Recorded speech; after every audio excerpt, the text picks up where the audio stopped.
us to learn something from. The goal is not for me to kind of spill our information to you, but for us to interact. So I look forward to this becoming interactive at some point. Thank you. We do have a page.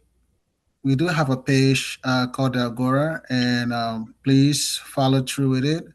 Before moving any further, I would just like to say welcome, Brutus, to this session of the Agora. Maybe you might want to say something. I know every people I know you, but just say something a little about yourself so we can start.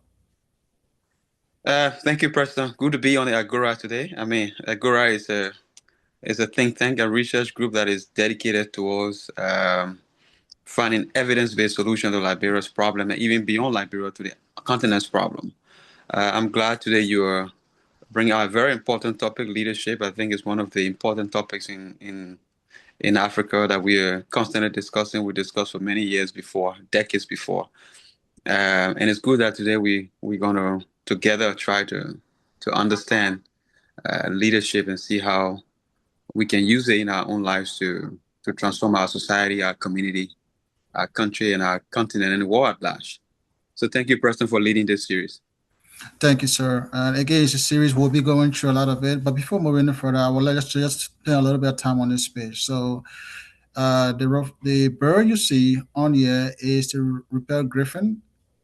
It's the highest flight recorded in history among birds. It happened in 1973 in Cote d'Ivoire on the flight. So the Agora simplify, the Agora take this as our symbol with the fact that we must start small, but our goal is to reach around the world. Like you said, not just for Liberia, but for Africa, for the United States, for Europe, for any place that we can find ourselves into.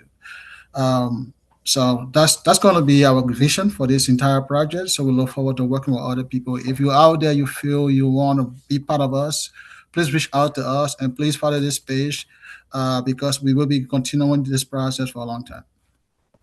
With that said, how do you participate today? My friend Brutus will monitor the live feed and will let us know as much as possible what he can see, if anybody can comment. So if there's any comment, you can go ahead and ask your questions. We'll do our best to answer them. I do not have all the answers. If I can't answer them, we'll do our best to research it. Like Brutus rightly said, this is a research group. So we don't come with all of the answers, but we're ready to find the answers together. You can also make recommendations to us on this podcast or directly based upon this presentation to the email on the screen. So the email address is pbv, P as in Paul, B as in boy, V as in Victor, 5074 at psu.edu. For full disclosure, some of the ideas I will be expressing here today are not original to me, and where applicable, I will let you know things that are my original thoughts. But that still is part of our research agenda. People find things to talk about all the time and research things. And then research, I believe, is to find what everybody else has found, but think of what nobody else thought. So hopefully we can come up with some ideas that we can contribute to the discussion. Where applicable, I will let you know which ideas are mine or my original thoughts. So who can benefit from this entire series? The core objective of this group, of this series, is to make sure that we start to question what we think we know about leadership. And I say what we think we know about leadership deliberately because sometimes we think we know certain things, but in reality, if we try to assess it, we realize that there could be gray areas, especially when it comes to the context of leadership. If you ask anybody what is leadership today, they will, I promise you, if you find 10 people, and you can do a sample among your friends, among your own, kindreds, you'll realize that different people have a different understanding of what the word leadership is or what leadership style is necessary for organizations. And some of that problem that we are seeing across entities, across organizations, we'll start to talk about them today. But first, starting with the family, I do believe that most of the things we see in society, whether it is going to be good or bad, starts within the family dynamics we come from. Many people, my good book says that charity begins at home. Charity begins at home, and sometimes if you're not careful, there could be outward expressions on that. So the family has a lot of contributions that we can make to society by the kind of leadership we give at home, and that includes also professional organizations. Everybody you see today in professional settings were one members of families, so the things that we overlook from the beginning can also turn into a societal problem. But I also believe that people in academia who are active researchers like ourselves can also benefit from this series. So my goal is to find, hopefully, do a presentation that everybody can listen and at least find themselves into, and take something from it. Overview of the series. So for today's section, we'll just be looking at some foundational thoughts of leadership. Coming back from things like the great man theory, there were these people who believe that certain people are born a certain way, and no matter what, they'll be greater than other people. And up to today, what we refer to as complexity science, for example, or complexity study. Uh, if we have time, we might talk a little bit more into depth. But my goal is to just brush over it because, again, it's more of a discussion instead of going to a classroom type environment.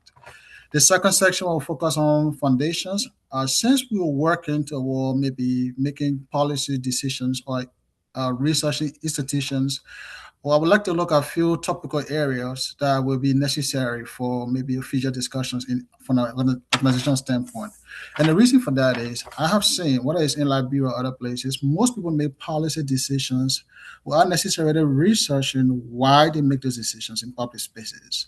And as a result, we find that sometimes we have good intentions, but our intention, because they're not tailored to the problem, good intentions turn into bad issues.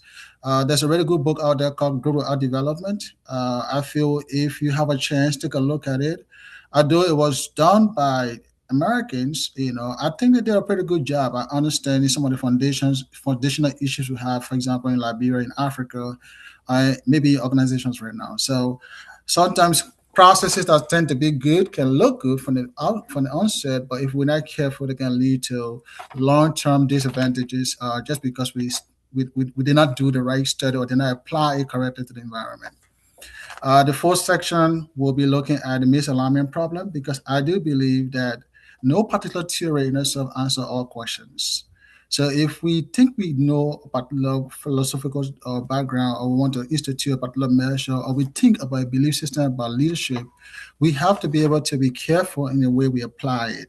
Because what will work, for example, in South Africa might be different from what will work in maybe Rwanda.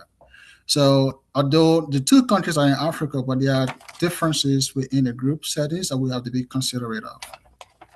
And with that said, that's where maybe I will be giving some of my own leadership background, leadership research into it. I introduced what I call the RPF, the Ready to Position Framework.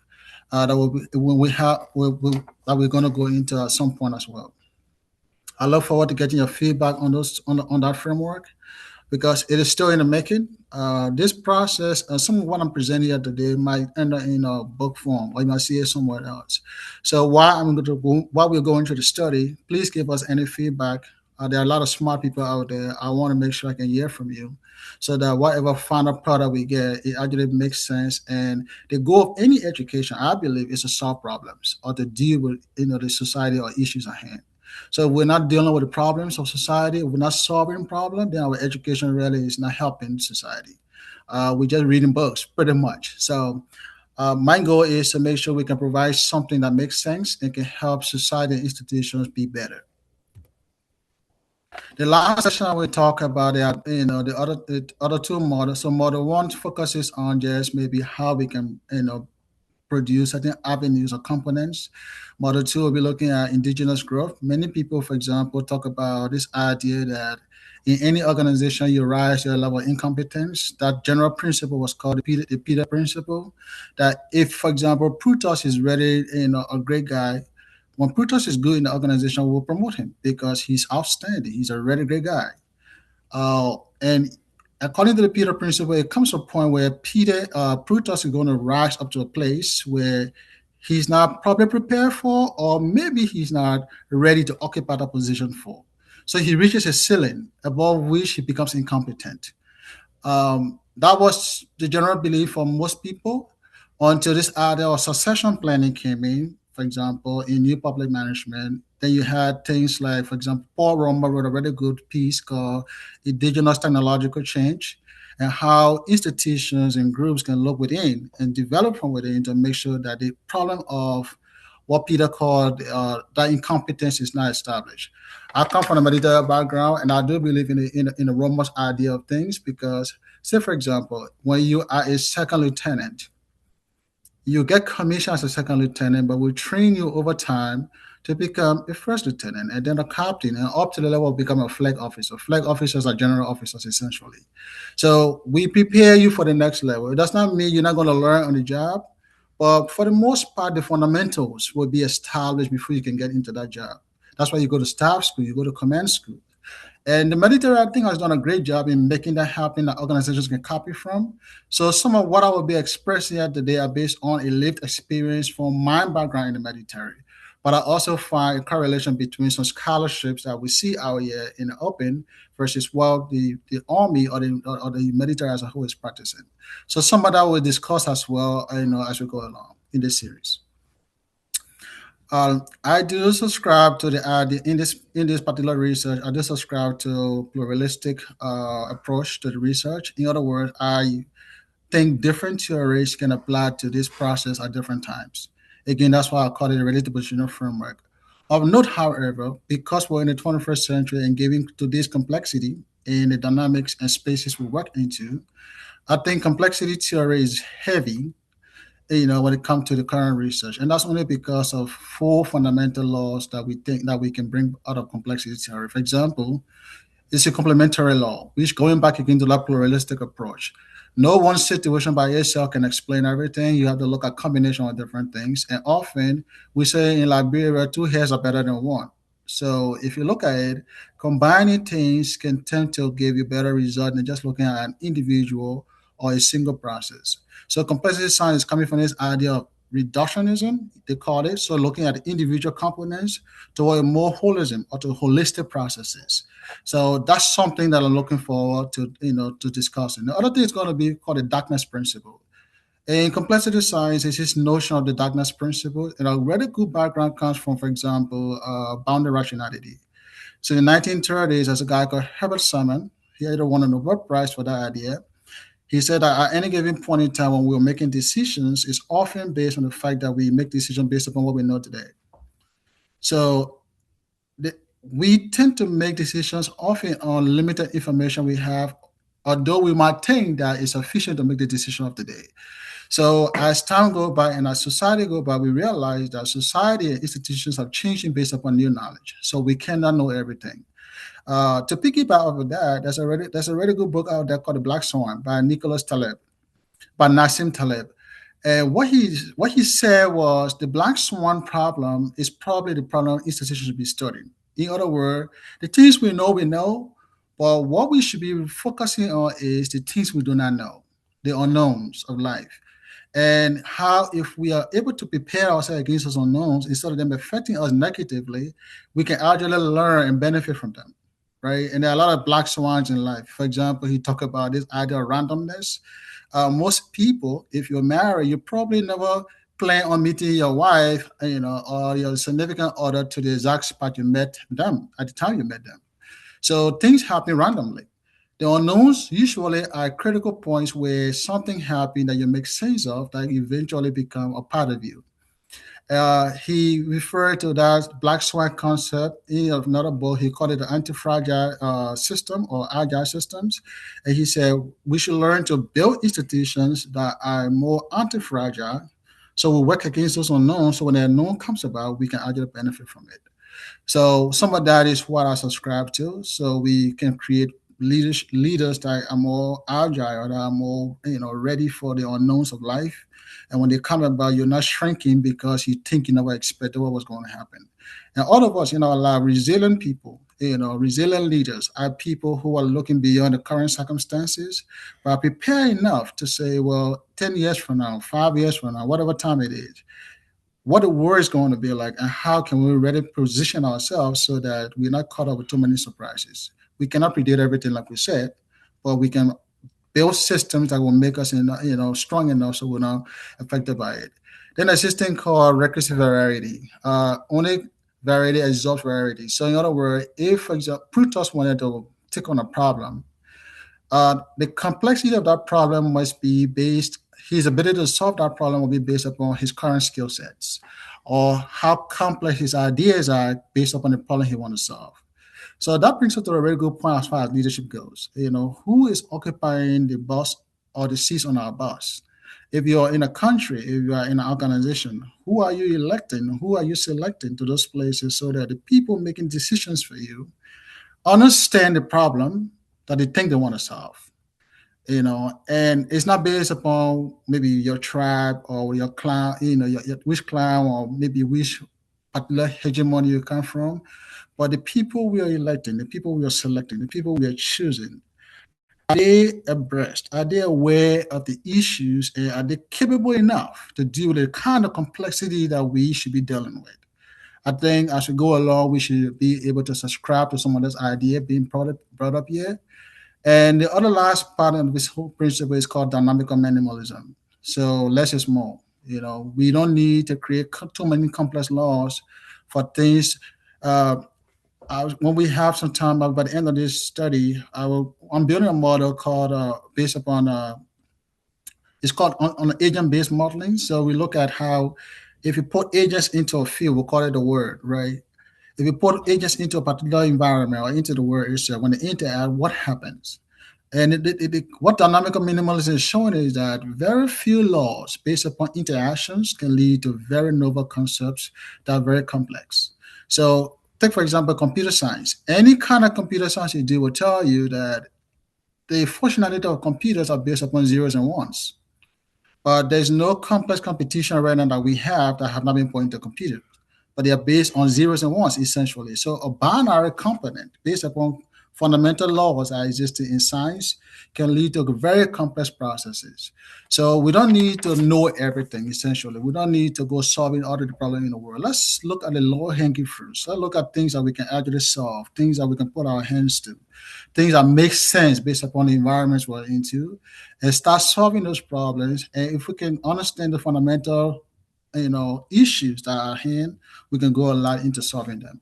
So these are some of the fundamental principles that I subscribe to in this entire research. And like I said, it's pluralistic, but I'm focusing more on the complexity dynamics only because of the world we live in today.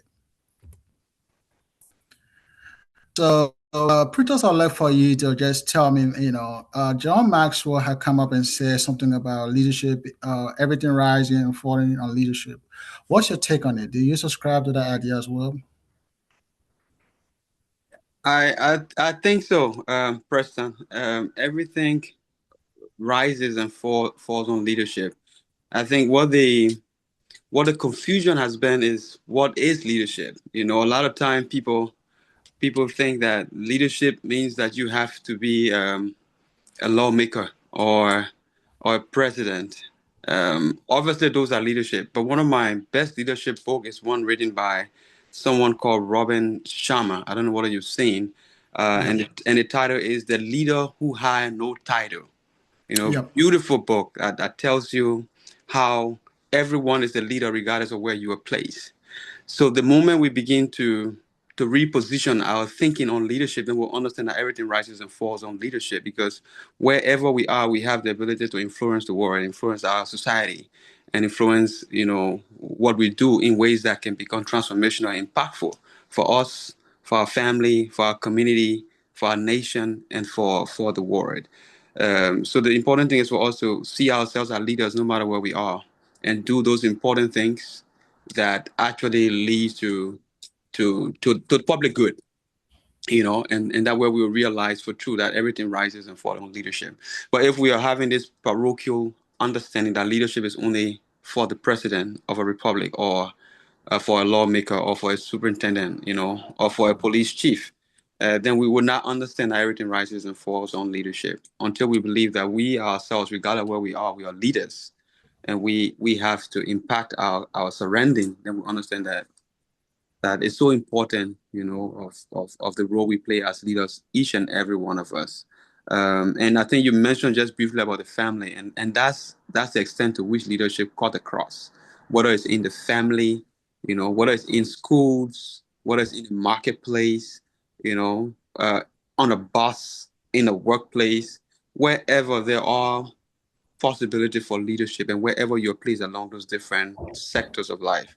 Um, and it's so important how much we exercise that leadership. And sometimes um, the extent to which our nation or our community grows depends on how much we are exercising that leadership individually, because it's the collective execution of good leadership at everybody level that ultimately transform into national good. Yeah, Preston. So I agree with you. Everything rises and falls on leadership. Thank you, Brutus. And I like the fact that you brought up a very important point in complexity study that we will be talking about also on the idea of the untitled leader.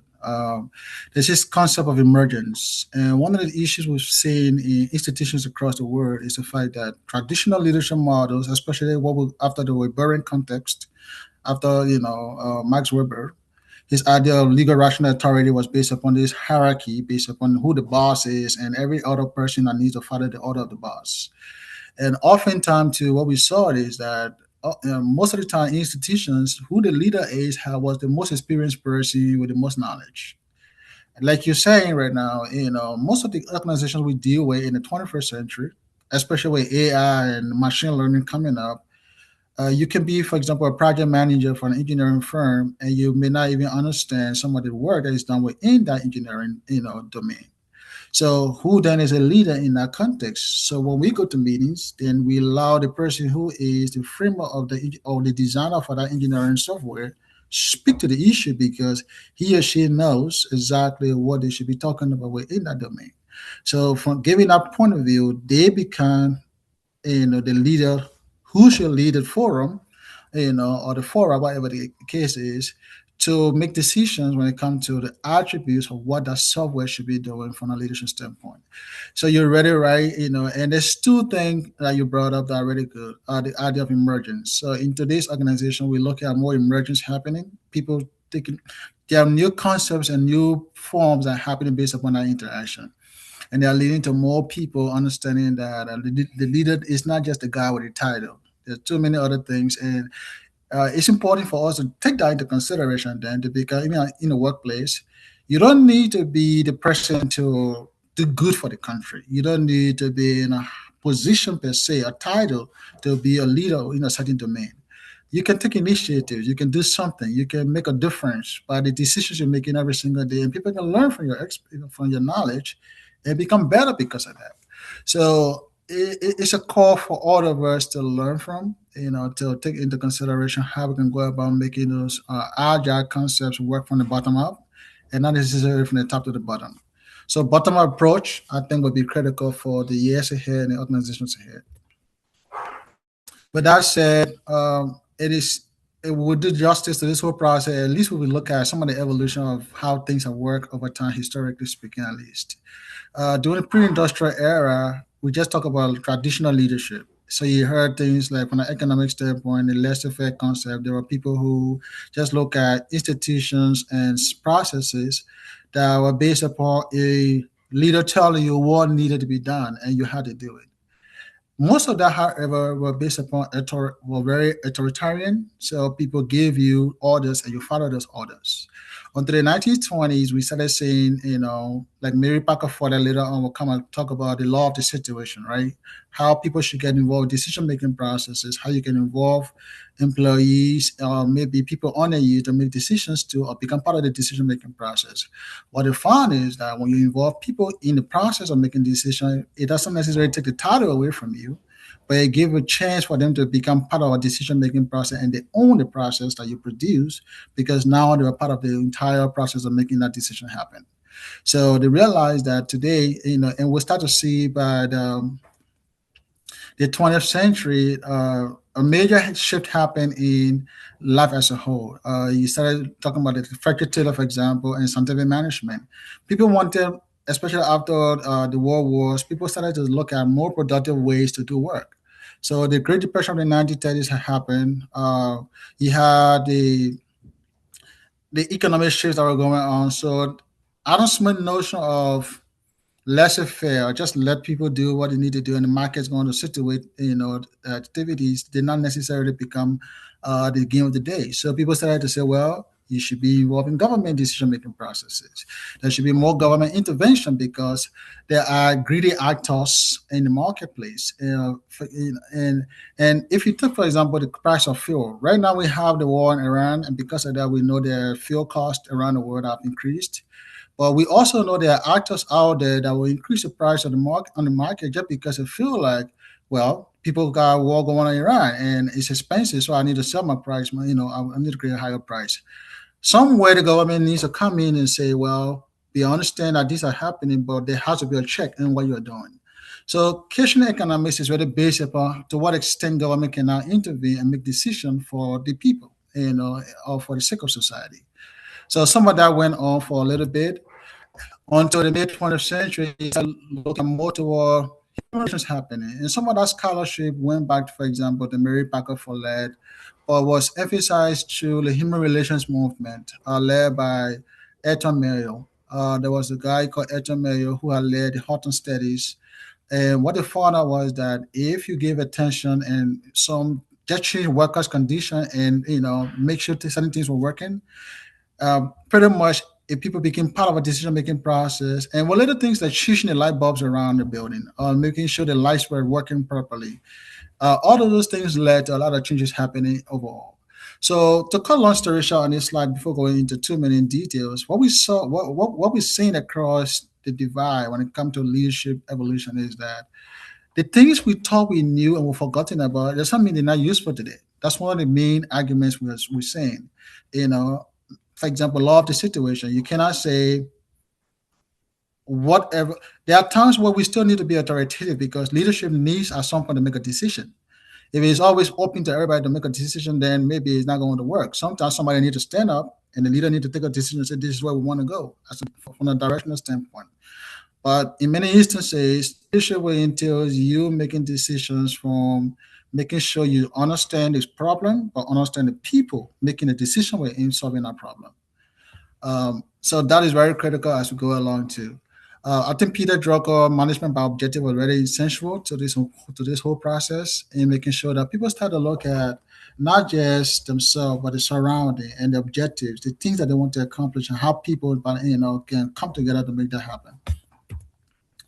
With that said, I look around a few literature to see where we were coming from with this whole process, and this is a Prismine protocol that I was able to put together. And what I realized is that I downloaded, for example, more than 1,000 pieces of work from different libraries and different databases, and just to see what this trend is like. But there were some restrictions in terms of what we can put into this whole process to see the current study process, and we limited it to certain criteria for selection when it comes to the final product.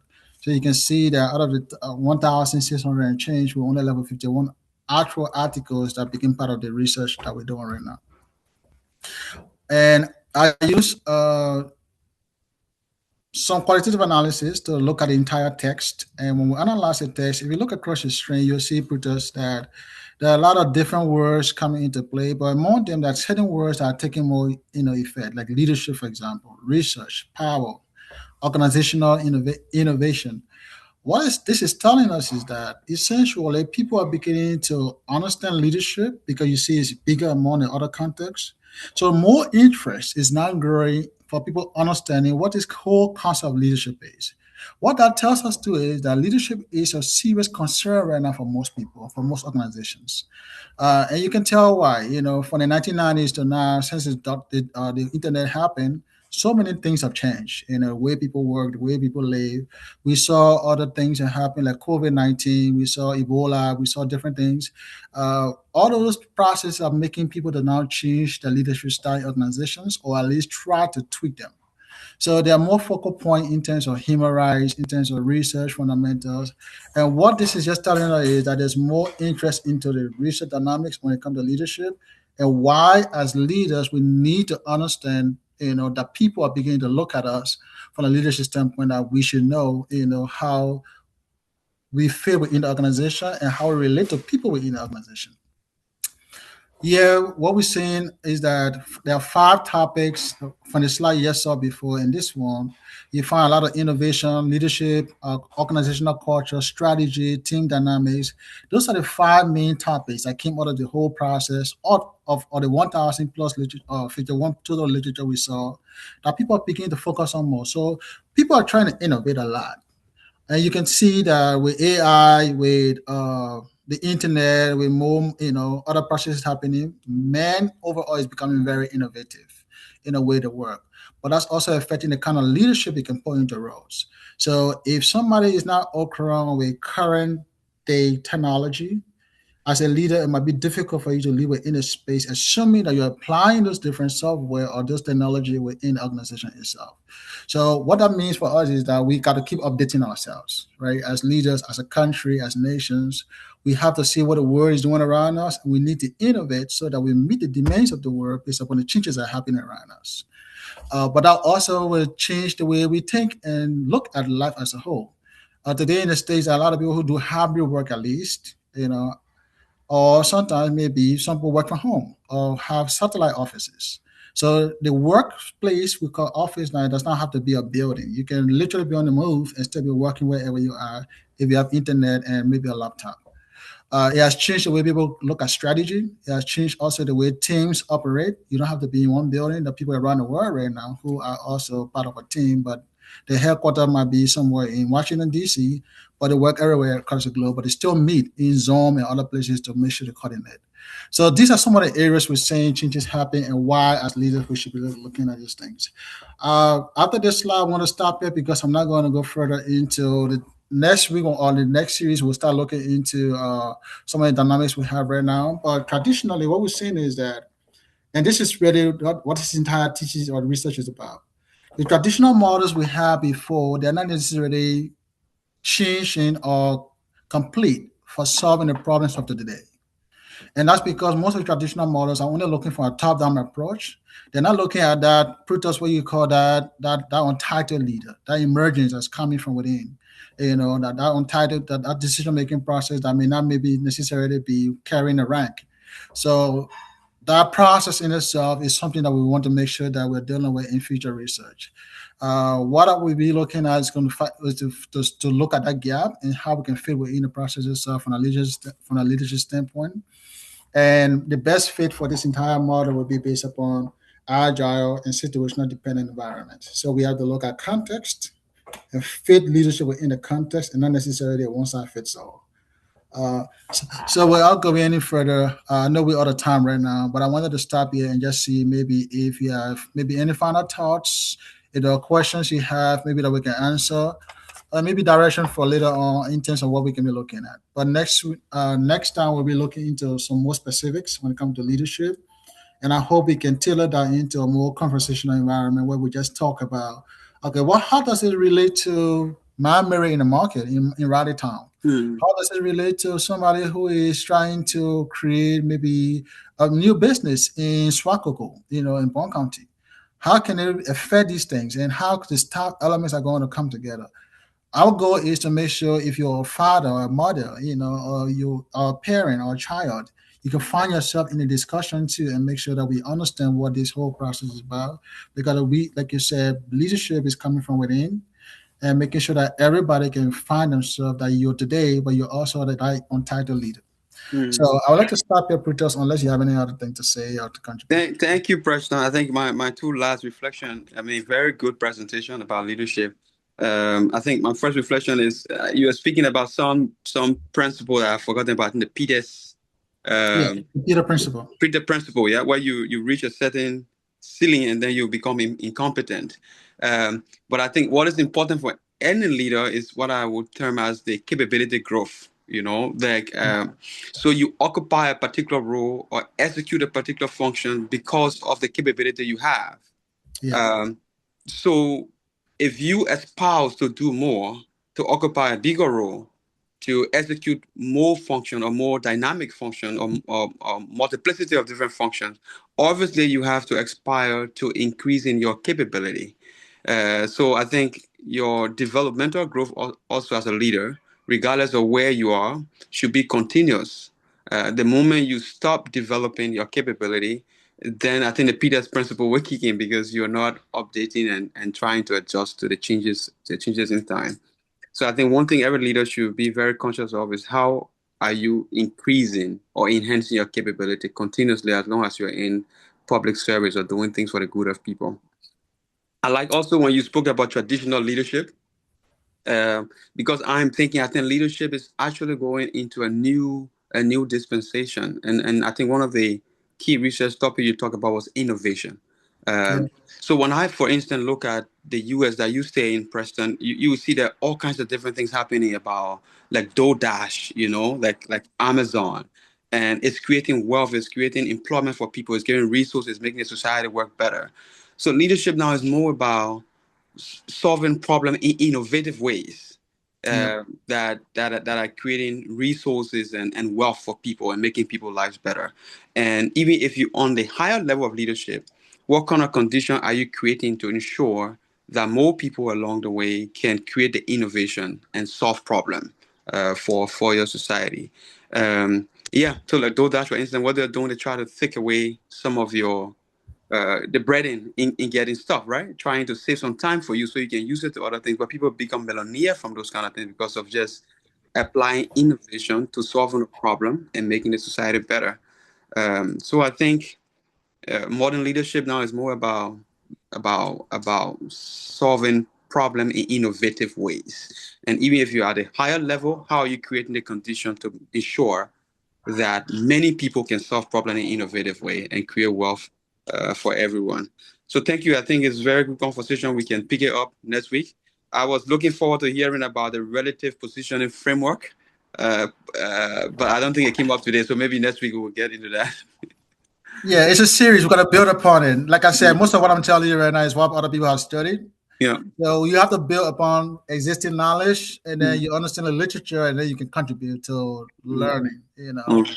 So my goal is to first understand what the underlying issues and what people are written about the whole concept, and then you can now understand what the issues are, or at least have some understanding of what the issues are, and then you can contribute. Yeah. Uh, yeah, so I often believe that one of the greatest way of becoming effective, this is not from me, this is actually from Seven Habits of Highly Effective People, is to seek first to understand and then to be understood.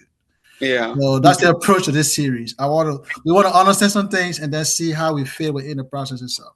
So to Okay. answer your question, you will be seeing a little bit in the framework. There will be more of that happening, and I'm sure we'll discuss it more. So I look forward to that happening soon. Thank you so much, Preston. Been a very good conversation on leadership. I look forward to the rest of the series. Yes, sir. We'll meet again soon. Okay, my brother. All right, brother. Have a good night. You too.